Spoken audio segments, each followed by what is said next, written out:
Hello' friends, আপুনি নিশ্চয় মানাহ ৰাষ্ট্ৰীয় উদ্যানলৈ আহিছে। যে প্ৰকৃততে মানাহ ৰাষ্ট্ৰীয় উদ্যানখননো কি? পূৰ্বতে মানাহ ৰাষ্ট্ৰীয় উদ্যানখন কি আছিল? এই সকলো দিশ সামৰি এই ভিডিঅ'টি আজি যুগুতাইছোঁ। বলকচোন ভিডিঅ'টি আৰম্ভ কৰোঁ। বিশ্ব ঐতিহ্য ক্ষেত্ৰ হিচাপে পৰিচিত অসমৰ মানাহ ৰাষ্ট্ৰীয় উদ্যান পূৰ্বতে বংগৰ কোচবিহাৰৰ ৰাজ পৰিয়াল আৰু গৌৰীপুৰৰ ৰজা তেওঁলোকে চিকাৰৰ ঠাই হিচাপে ব্যৱহাৰ কৰিছিল। 1990 চনতহে এই ঠাইখিনিক মানাহ ৰাষ্ট্ৰীয় উদ্যান হিচাপে ঘোষণা কৰা হৈছিল। মুঠ 500 বৰ্গ কিলোমিটাৰ সংৰক্ষিত ঠাইৰে ই অসমৰ কেইবাখনো জিলা ক্ৰমে বাক্সা, বঙাইগাঁও, কামৰূপ ইত্যাদি জিলাক সামৰি লৈছে। বাঘ উদ্যানখনত প্ৰচুৰ পৰিমাণে পোৱা যায় বা বাঘৰ কাৰণেই মানাহ ৰাষ্ট্ৰীয় উদ্যানখন বিখ্যাত বুলি ক'লেও ভুল নহ'ব।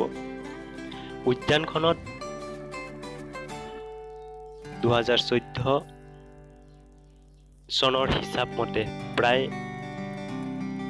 2226টা বাঘ আছিল আৰু সেই সংখ্যা বৃদ্ধি পাই 2018 চনৰ হিচাপ মতে 3000ৰো অধিক বাঘ এই উদ্যানখনত বৰ্তমান আছে।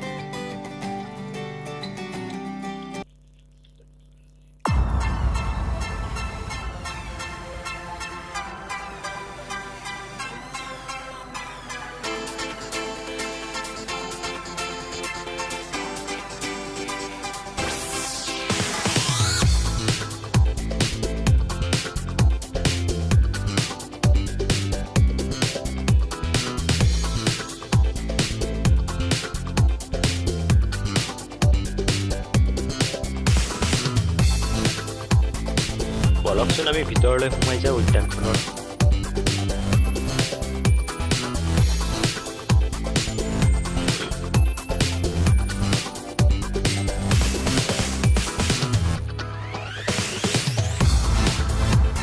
উদ্যানখনত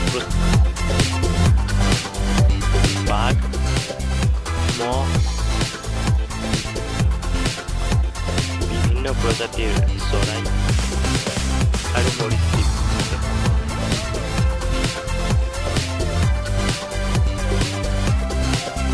জৈৱ বৈচিত্ৰ্যৰ ভঁৰাল এই ঠাইখিনি পৰ্যটকৰ বাবেও কেন্দ্ৰবিন্দু।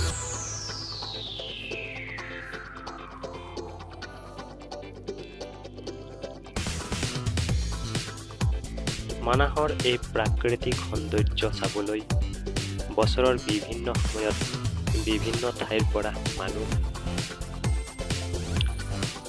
আহে।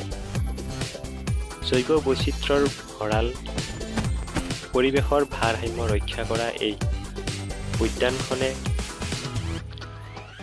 1985ত বিশ্ব ঐতিহ্য ক্ষেত্ৰ হিচাপে পৰিচয় লাভ কৰিছিল। ব্ৰহ্মপুত্ৰৰ উপনদী মানা নৈখনে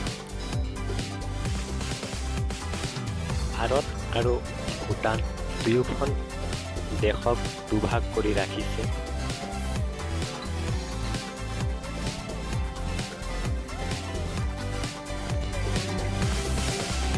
যদি ভিডিঅ'টি ভাল লাগিছে লাইক কৰিব, শ্বেয়াৰ কৰিবলৈ নাপাহৰিব আৰু শেষত ছাবস্ক্ৰাইব কৰিব। Thank U.